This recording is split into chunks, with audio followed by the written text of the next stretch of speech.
Hello nerds and nerdettes, welcome back to the channel where we have a new review for you guys. Today we will be covering Peacemaker Tries Hard in the Standard Edition hardcover.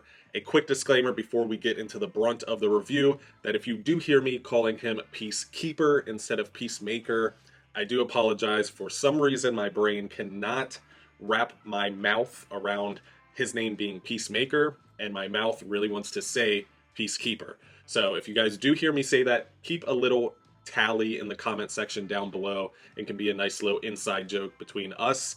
But to the details of the book. So this is a DC Black Label standard size hardcover. We do have a page count of 160 pages. It is written by Kyle Starks with art by Steve Pugh. So this is a very interesting story, one that is extremely new reader friendly, and I'm excited to jump into it. But if you are looking for this book yourself, you can use the channel sponsor Organic Price Books. You can use the code STAYNERDY for $2 off your order, or if you're ordering 3 or more books, you can use the code STAYNERDY, ship it together, to get 5% off your entire order. Oh no, it's 4 or more books. Don't listen to me. I just work here. It's a great way to help support not only the amazing company of OPB, but also the channel, and I am forever thankful for anybody that does decide to use that code. But let's go ahead and jump into the overhead shots, take a look at the art, and talk a little bit about the story. All right, nerds and nerdettes, here we are. Peacemaker Tries Hard. Peacemaker, not Peacekeeper. On the cover here, we do have almost a Pulp Fiction-like movie poster cover.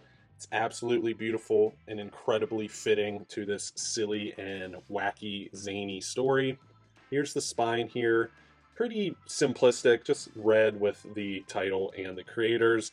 This is a DC Black Label book, but it is not the size of those oversized DC Black Label hardcovers that we do see put out oftentimes with DC Black Label. Here's the back of the book with some blurbs and a little bit about the story. And then, of course, the creators, Kyle Starks and Steve Pugh. But we can go ahead and get under this dust jacket since there's no other covers or anything to talk about, and take a look at what's on the board. Here we are under the dust jacket, taking a look at the board.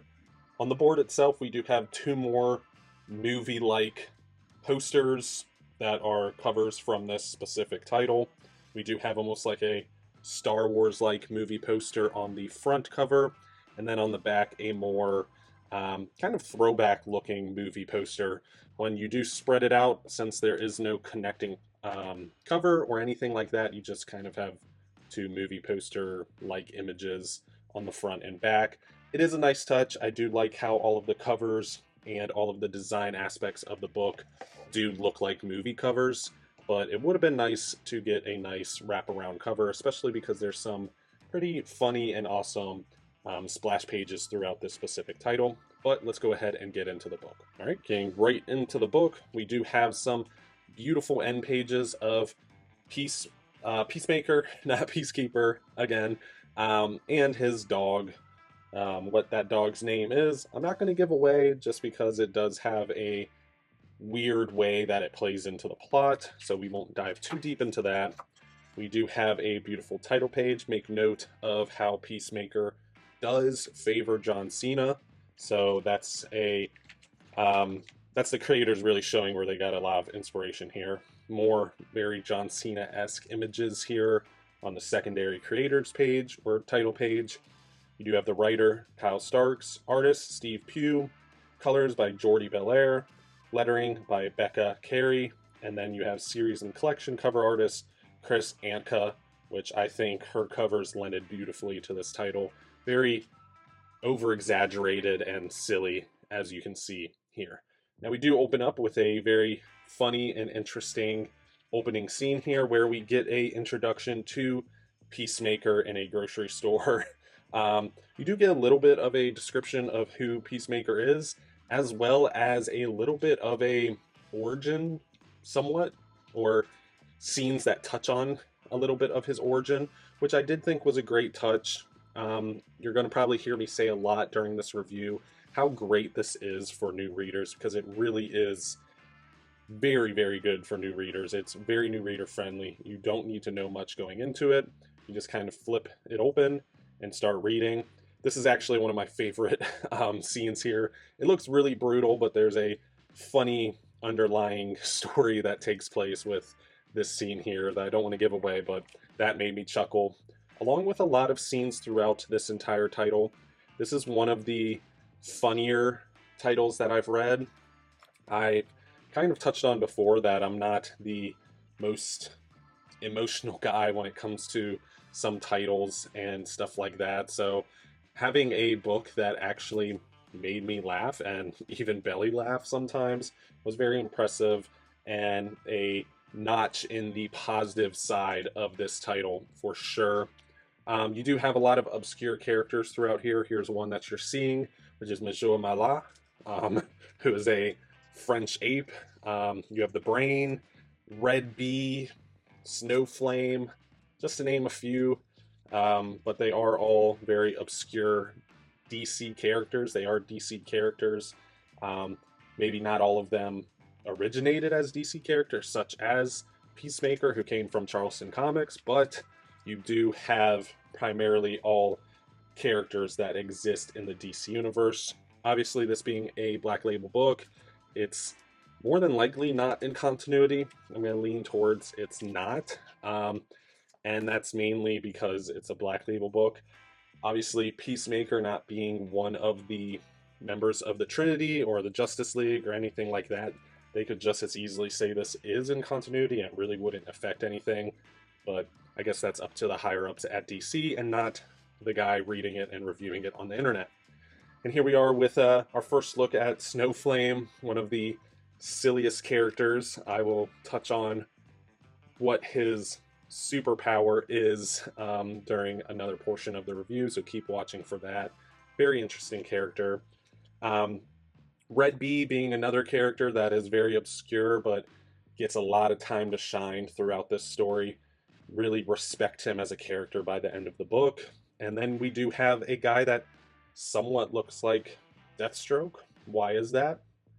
Who knows? Maybe Deathstroke plays a very big role in this story, even though maybe that large role is pretty uninvolved. Don't want to dive into that too much, but it does have to do with some cloning aspects, maybe some babies, maybe the Brain. We can dive into that a little bit more during the afterthoughts there. But we do have a great and heartwarming and just invigorating ending to this story. One that it hurts a little bit, but it's also very fitting and brings some humanity back to the story.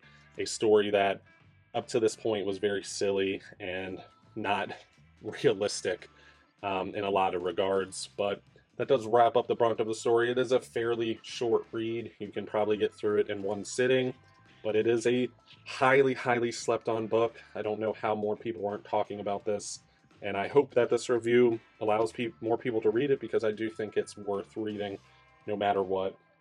Here's more variant covers by other creators, more variant covers that look like movie posters. So if you're a fan of that sort of thing, it does have some pretty cool extras when it comes to the covers. But at the back, we do have yet another beautiful end page there, but that does wrap up the story itself, so we can head back to the table for some closing thoughts. Back, nerds and nerdettes. So like I touched on during the overhead shots, this is a very, very new reader friendly book. I am not incredibly familiar with the writer Kyle Starks. I actually don't think I've read really anything from him as a writer other than this particular book, but I do love his writing style throughout this entire story. He does not take the character too seriously, he does not take the plot or the story too seriously. He has a lot of fun with not only the character but the supporting cast, and the supporting cast is yet another element that is beyond fun. That's probably the best way I can describe really his writing style during this entire story, is just having fun. When it comes to the art by Steve Pugh, I am more familiar with him than Kyle Starks, but it is very cartoony and comic booky at the same time.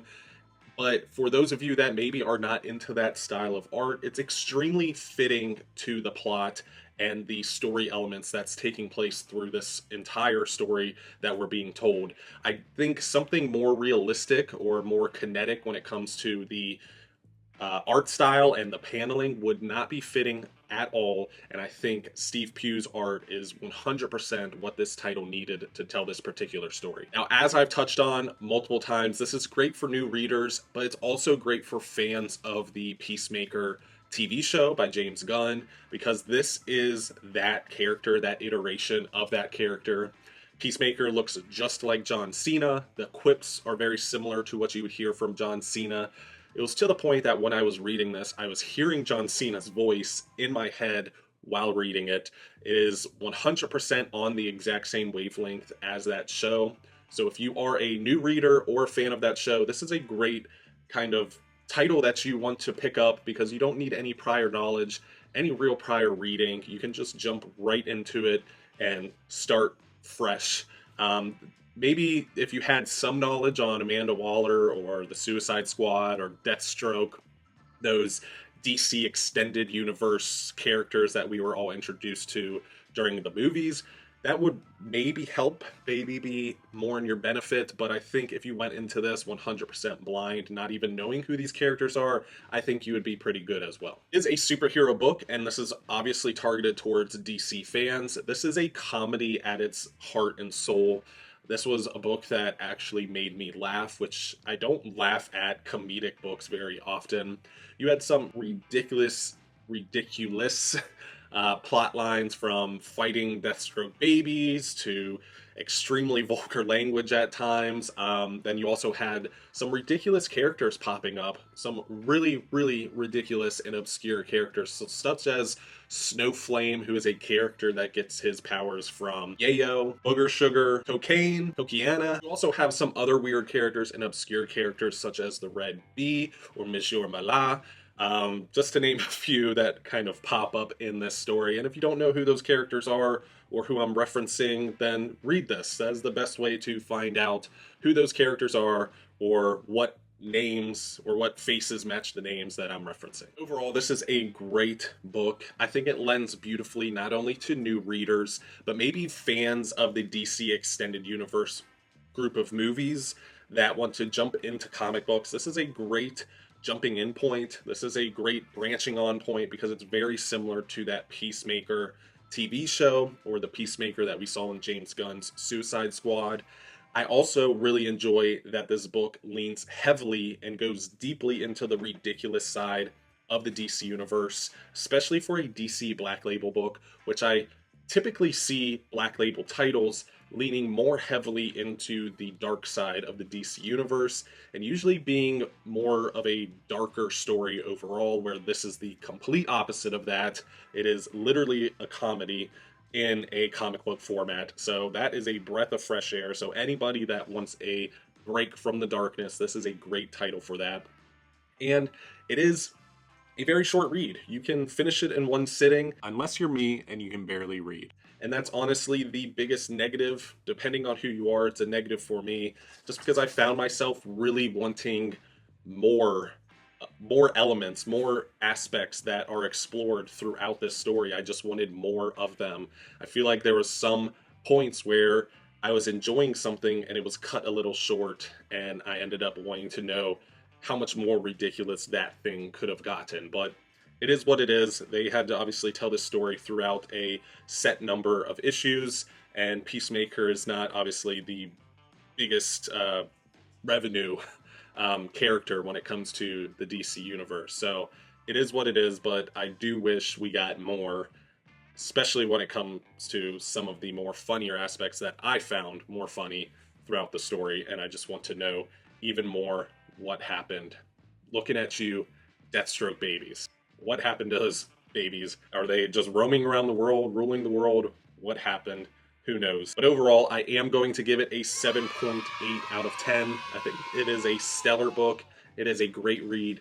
It's amazing for new readers, but I did find myself wanting just a little bit more when it came to some of the plot portions or the story elements, and I just wanted those things to be expanded on just a little bit more. But that does wrap up our first review back. Thank you so much for watching. I appreciate each and every one of you guys tuning in. This was a little bit of a shorter one because this was a little bit of a shorter story. I am planning on focusing on some of the other titles during our last video that you guys seemed to be very interested in. So I'm going to try and put out some reviews on those books as well. So look out for that new content as well as my other shorts and reels and whatever else I put on my social media. So be on the lookout there. But if you could do me a favor and hit that thumbs up icon, that subscribe button, and leave a comment down below. Let me know if you enjoyed this review, if you want more reviews, more top fives, top tens, what you're looking for here on the channel, because I like to make content that you all want to see. But other than that, thank you so much for watching once again, and of course, stay nerdy.